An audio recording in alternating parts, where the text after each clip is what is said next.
La démocratie est définie comme une forme de gouvernement dans laquelle la souveraineté appartient au peuple. Un peuple qui s'est déplacé en nombre pour élire ses représentants il y a bientôt un an. Bientôt un an que le résultat des urnes est bafoué par le président de la République. En faisant alliance une fois de plus avec l'extrême droite sur l'un des textes les plus rétrogrades pour notre environnement, vous méprisez les électeurs qui ont voté pour vous pour faire barrage au Rassemblement national. Vous consacrez la République des lobbies aux dépens de la République du peuple. Vous n'avez que faire du résultat des urnes, reflet de la volonté du peuple souverain. Pour vous, toutes les manœuvres sont bonnes à prendre pour se passer du vote de l'Assemblée. D'abord, les 49.3 à répétition. Ensuite, dans le cadre de l'examen de la loi du plomb, une loi pesticides, une loi agrobusiness, vous allez encore plus loin avec un 49.3 déguisé. Pour la première fois depuis 40 ans, le rapporteur dépose une motion de rejet sur son propre texte, ou plutôt celui dicté par les lobbies de l'agrobusiness et par M. Rousseau, le patron de la FNSEA. Nos concitoyens et concitoyennes doivent comprendre que cette manœuvre ne sert qu'à contourner le débat et le vote des députés. Le texte issu du Sénat, dont la version dérange même dans vos rangs, chers collègues macronistes, sera alors l'unique texte soumis à la commission mixte paritaire, 7 députés, 7 sénateurs, loin d'être choisis au hasard, qui décideront à huis clos de la mouture d'un texte dangereux pour la santé et la biodiversité. Comme nous sommes privés de notre droit de parlementaire de débattre de ce texte, de son impact pour la santé et pour notre planète, face à un gouvernement qui nous mène droit à la catastrophe, nous déposons cette motion de censure. Vous tentez de vous justifier en dénonçant une prétendue obstruction et en arguant de l'urgence dans laquelle serait la profession agricole. Votre argument de l'obstruction ne tient pas. L'équivalent de 12 amendements par député insoumis, ce n'est en rien supérieur à ceux sur le projet de loi simplification ou sur la fin de vie. Nous avons proposé de retirer des amendements, nous avons proposé un temps législatif programmé en conférence des présidents, vous avez refusé. Je pensais que l'urgence, c'était de protéger la planète. Je pensais que l'urgence, c'était de garantir des prix et un revenu rémunérateur aux paysannes et aux paysans. Là-dessus, rien n'a changé, aucune urgence, vous vous moquez du monde. Chers collègues, voulez-vous débattre de ce texte? Nous sommes en droit de nous interroger. En vérité, vous avez peur. Peur que l'Assemblée, sous pression populaire, ne vote pas comme le souhaite le gouvernement au service des puissants. Peur que le débat public expose aux yeux de toutes et tous l'arnaque de ce texte. Peur que les amendements retenus en commission, votés par certains dans vos rangs, puissent être retenus dans la loi. Voyez, chers collègues macronistes, la haute opinion qu'ont vos ministres de votre avis. Loin de lever les contraintes au métier d'agriculteur, ce texte lève avant tout les contraintes de l'agrobusiness et de l'agrochimie. En premier lieu, en revenant sur la séparation 20 conseils des pesticides, vous permettez à l'agrochimie de continuer à faire pression sur les agriculteurs pour répandre toujours plus de produits dangereux et néfastes qui les rendent malades et nous avec. Puisque vous refusez de regarder les victimes et leurs familles en face, je vais, une fois encore, les faire entrer dans cet hémicycle. C'est notre rôle de député de faire entrer la vie des Françaises et des Français dans nos débats, au lieu de recopier bêtement les amendements écrits par les lobbyistes de l'agrobusiness. Alors souvenez-vous de Christian Jouot, agriculteur décédé en avril dernier, après s'être battu contre une leucémie, un lymphome et un cancer de la prostate, toutes des maladies reconnues liées aux pesticides. Sous couvert de sauver les filières, vous souhaitez réintroduire un néonicotinoïde, l'acétamipride, un produit dangereux pour l'environnement et la santé de nos concitoyens.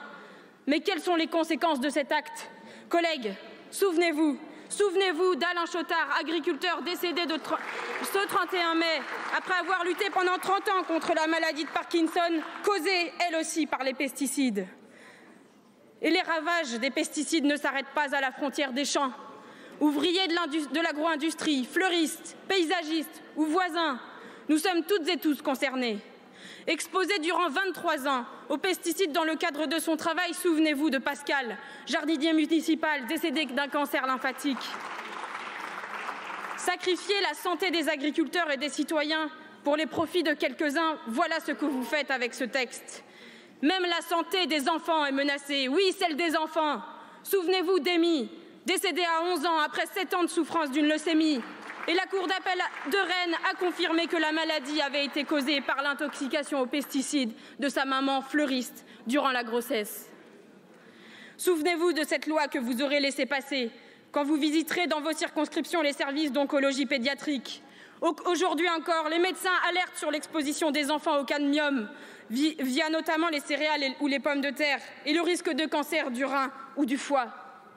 Cette loi ne règle rien, elle acte des impasses économiques dans lesquelles s'est embourbé notre modèle agricole. Regardez, le doublement de la surface des vergers de noisetiers en France depuis 2010 a favorisé la prolifération de ravageurs. Une monoculture et une concentration de la production encouragée par Ferrero pour gonfler ses 751 millions de bénéfices. En plus de détruire les écosystèmes en Indonésie pour produire de l'huile de palme, Ferrero contribue à la pollution des eaux et des sols. Lorsque l'utilisation de l'acétamipride aura tué toute la biodiversité, rendant les terres infertiles, que direz-vous aux producteurs et aux productrices? Vous refusez d'écouter les scientifiques et les agriculteurs qui ont des solutions alternatives. Sur les betteraves, l'ANSES a rendu un rapport en 2018 qui mentionne 18 méthodes alternatives aux pesticides. Et par ailleurs, l'agence bio finance une sucrerie 100% bio dans le Nord qui donnerait une véritable alternative aux betteraviers. Mais voilà, après avoir soutenu la suppression de l'agence bio en janvier, le gouvernement ampute drastiquement son budget, mettant en péril ce projet. S'aligner sur le moins-disant ne nous permettra pas d'être plus compétitifs. Cela ne fera qu'appauvrir les agriculteurs et tous les travailleurs des industries agroalimentaires. Après les normes environnementales, alignerez-vous aussi la rémunération des agriculteurs sur les autres pays? L'avenir de l'agriculteur français, c'est le salaire des pays de l'Est. Pensez-vous vraiment que rehausser les seuils des élevages ICPE permettra aux éleveurs porcins de concurrencer la Chine et ses 650 000 cochons élevés dans un immeuble de béton de 26 étages? Quand vous parlez de la concurrence mondiale, faites preuve d'honnêteté. Vous dites que nos concurrents produisent plus, moins cher. Mais dans quelles conditions? Enviez-vous à ce point les fermes géantes américaines, les champs d'OGM à perte de vue, les salariés agricoles américains bien souvent immigrés et sous-payés?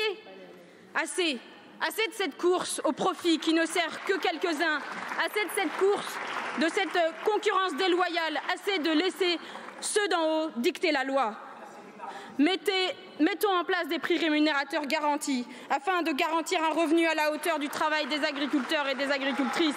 Mettons en place un protectionnisme solidaire pour protéger les agriculteurs français de la concurrence déloyale des produits importés, cultivés avec des normes sociales et environnementales moins-disantes. L'agro-industrie et la grande distribution poussent les prix agricoles vers le bas, tout en augmentant leurs profits et les dividendes de leurs actionnaires. Alors encadrons les marges. Favorisons l'agriculture biologique, la polyculture élevage, qui produisent tout autant, sans abîmer les terres ou la santé humaine. Vous vous positionnez en défenseur de l'agriculture française. Vous ne faites que défendre un système qui conduit à sa disparition. Résultat, nous ne sommes plus en capacité de garantir notre souveraineté alimentaire. Mais à quoi bon en débattre dans cet hémicycle, chers collègues? Débattre d'une loi qui menace notre santé et l'environnement, très peu pour vous. La semaine dernière, c'était la loi du plomb et les appels de la ministre à cibler les élus de gauche. Pourquoi? Pour les menacer? Lundi, la minorité présidentielle a voté pour le rejet de leur texte sur la 69. Vous avez encore une fois détourné la motion de rejet. Cela rend ce texte illégitime. Retirez-le. Mardi, le gouvernement annonce la suspension de MaPrimeRénov', toujours sans débat budgétaire, au mépris de centaines de milliers de ménages modestes. Il faut croire qu'à force de fréquenter l'extrême droite, vous finissez par en adopter les traits. Qui d'autre que l'extrême droite, dans l'histoire française, se permet de nier le résultat des urnes et de museler l'Assemblée nationale? Chers collègues du centre et de droite, vous pouvez refuser d'être le marchepied aux méthodes de l'extrême droite, d'être la bouée de sauvetage d'un macronisme aux abois, empêtré dans les affaires Nestlé ou Betaram. Irrespect du résultat des élections, 49-3, magouille parlementaire, autant d'actes qui affaiblissent la démocratie.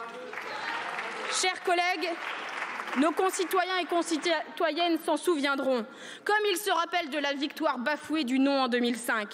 C'était il y a 20 ans. Décidément, vous n'avez rien appris. Alors, face à vos méthodes antisociales et antidémocratiques qui alimentent toujours plus les crises économiques, environnementales, sociales et politiques, nous vous censurerons. Je vous remercie, Madame la députée.